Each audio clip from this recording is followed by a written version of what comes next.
Most people who pick up a machine never make it to level 4. The ones who do all have one thing in common, and it has nothing to do with how well they can draw. Level 1. The Obsession. You are 15 years old. You are sitting on the floor of your bedroom with a 69-cent Bic ballpoint in your own left forearm. You've been doing this for a year. Roses, flames, a poorly copied eagle from the back of a heavy metal magazine your older brother left under his bed. Nobody taught you. You just couldn't stop. Your sketchbook has 200 pages. You've filled 180 of them. Your art teacher says your work is raw. You're not sure if that's good. You take it as good. You find a forum online called Tattoo Now. You spend 4 hours reading threads about needle gauges and ink viscosity. You don't understand most of it. You bookmark all of it. The frustration is that you've never been inside a real tattoo shop. The one on Route 9 has blacked out windows and a sign that says 18 plus. It might as well be a different country. Then one night, you find a time-lapse video of an artist in Chicago named Nico Hurtado completing a color portrait in 6 hours. You watch it 11 times. You don't just want to make art anymore. You want to make art that lives on a person, moves when they move, and stays when everything else is gone. Level 2. The First Machine. You are 17. You have $160 saved from 4 months of weekend shifts at a car wash on Route 46. You spend $147 of it on a beginner tattoo kit from an eBay seller in New Jersey, a dual coil machine, 6 mixed needles, a power supply with a dial you don't fully understand yet, and 2 sheets of synthetic practice skin that feel like slightly warm rubber. The box arrives on a Wednesday. You plug the machine in at your desk. The buzz is louder than you expected. It vibrates up through your wrist and into your elbow. You put needle to practice skin and drag a straight line. It is not straight. It curves left, digs too deep in the middle, and fades out at the end like a sentence that lost confidence. You do it again. Same result. You watch a 45-minute tutorial by a guy named Tattoo Dose on YouTube who explains needle depth in a way that finally makes physical sense. You practice for 3 hours. The failure is a rose you attempt on day 5. The petals collapse into each other. The shading is a gray smear. You look at it and feel the specific frustration of a person whose hands haven't caught up to their eyes yet. You don't quit. You do 300 lines, then 300 circles, then 300 lines again. By week 3, you can pull a consistent line across 4 inches of fake skin without wobbling. The machine doesn't draw. You draw. The machine just carries the ink. Level 3. The Apprenticeship Hunt. You are 19. You have a physical portfolio, 24 pages, printed at FedEx office for $31.50, tucked into a black presentation folder you bought at Staples. You have walked into 7 tattoo shops in the past 3 months. 3 didn't look at it. 2 told you to come back when you had more black and gray work. 1 told you apprenticeships were basically extinct. Shop number 8 is called Meridian Ink. It's in a brick building next to a Vietnamese restaurant on the east side of your city. The artist who owns it is named Carlos.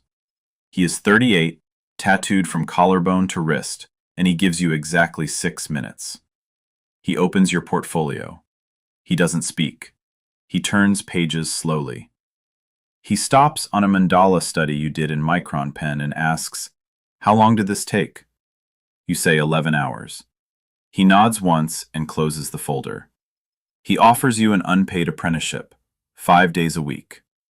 You observe, clean, sterilize, set up stations, and speak only when spoken to.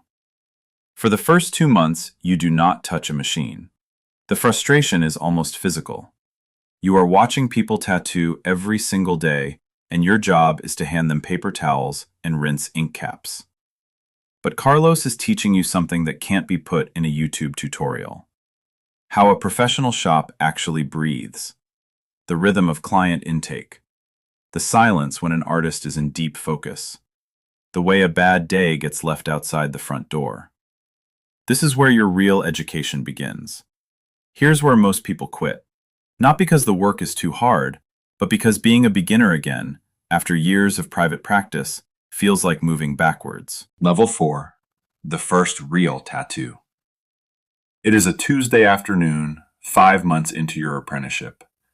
Carlos puts a stencil on the counter, a traditional sparrow, 2.5 inches, clean outline, minimal shading.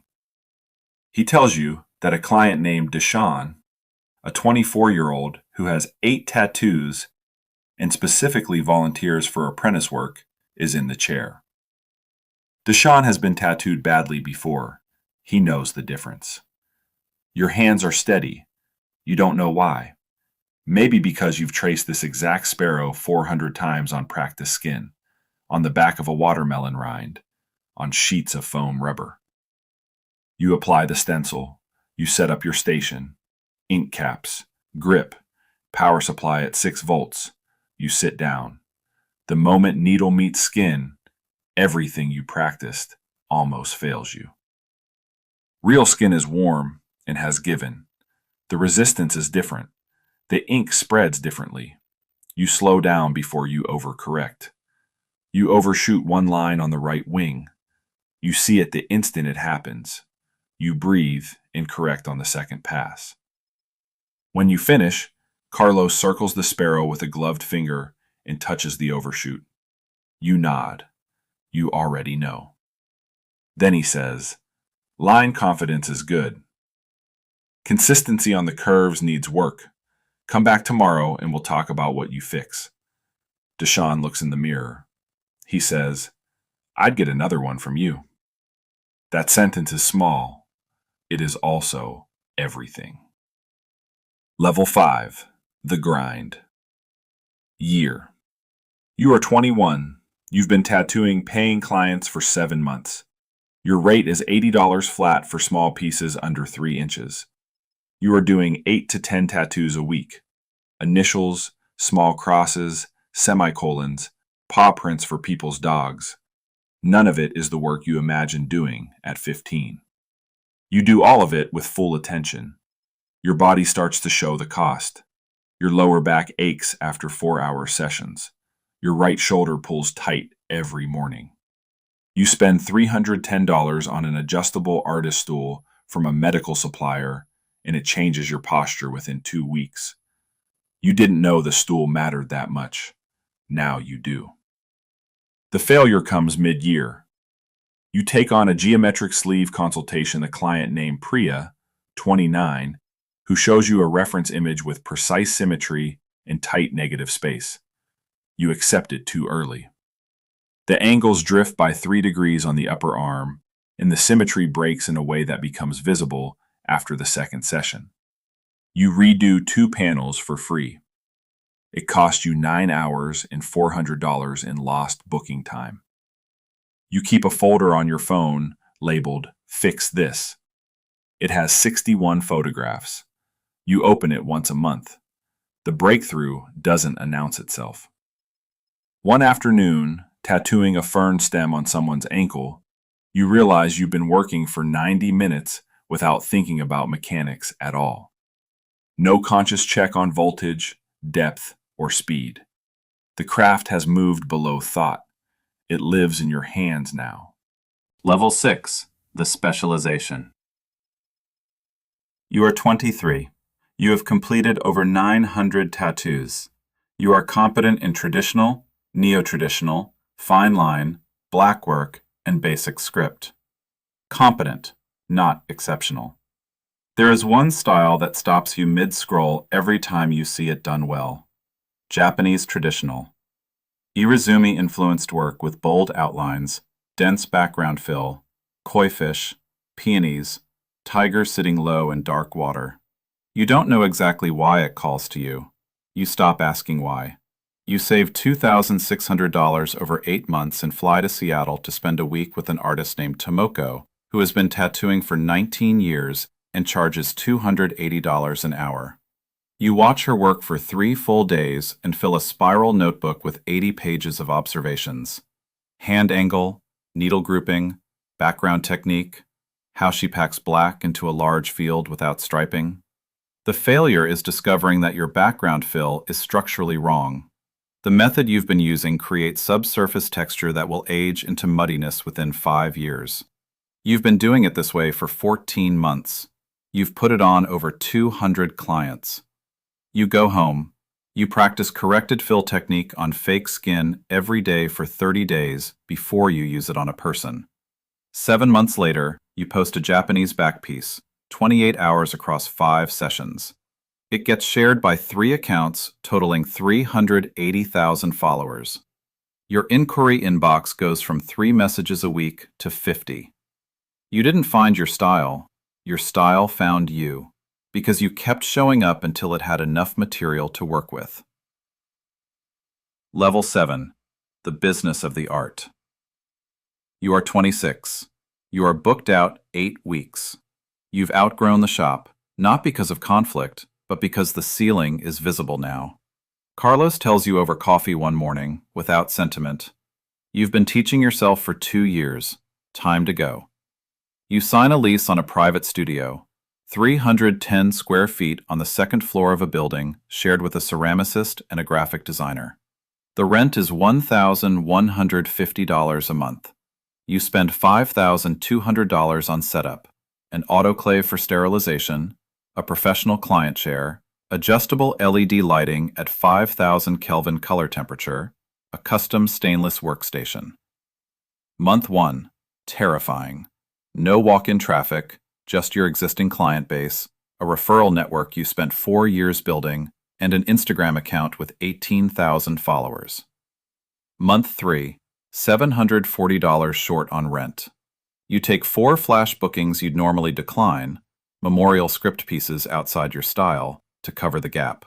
You do them with the same attention you give everything else, but you feel the compromise. The lesson is not glamorous.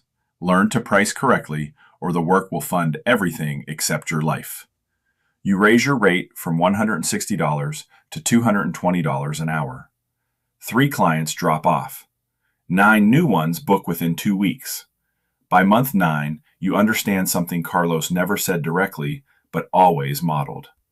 An artist without a sustainable business is just a person with an expensive hobby. You are not that person anymore. Level 8. The legacy. You are 32. You have tattooed over 4,500 people. Your waiting list is 4 months. You have been invited to conventions in Amsterdam, Montreal, and Osaka. Your work appeared in 2 issues of Skin Deep magazine and was featured in an online retrospective on the evolution of Western-influenced irizumi. None of that is the thing you think about. The thing you think about is the email you get on a Thursday from a 19-year-old named Aaliyah. The email is formally polite in the way that people are when they're barely holding back desperation. There's a portfolio attached, 22 images, mostly pencil drawings, 1 or 2 attempts on synthetic skin. The lines aren't clean yet, but there's something in the composition, a sense of weight, a specificity of detail that isn't taught. It's driven. You open a reply. You ask 2 questions. Can you handle feedback without taking it personally? Can you commit to a year without income? You already know the answers, because you wrote this exact email once. You were 19 years old, with a FedEx printed portfolio in damp palms, standing outside a shop with blacked out windows, certain you were about to be turned away for the 8th time. The windows weren't locked. They just required someone willing to knock long enough. The craft will not meet you halfway. It will not reward talent alone, or passion alone, or even discipline alone. It rewards the people who stay at the table after the inspiration leaves the room, who pick up the machine on the bad days, the tired days, the days when the work doesn't come out the way the mind saw it. You were 15 once, drawing on your own arm with a ballpoint pen, trying to make something permanent out of a feeling you didn't have words for yet. That feeling was right. It just needed time to become a skill. Comment which level you're at right now and share this with someone who needs to hear it.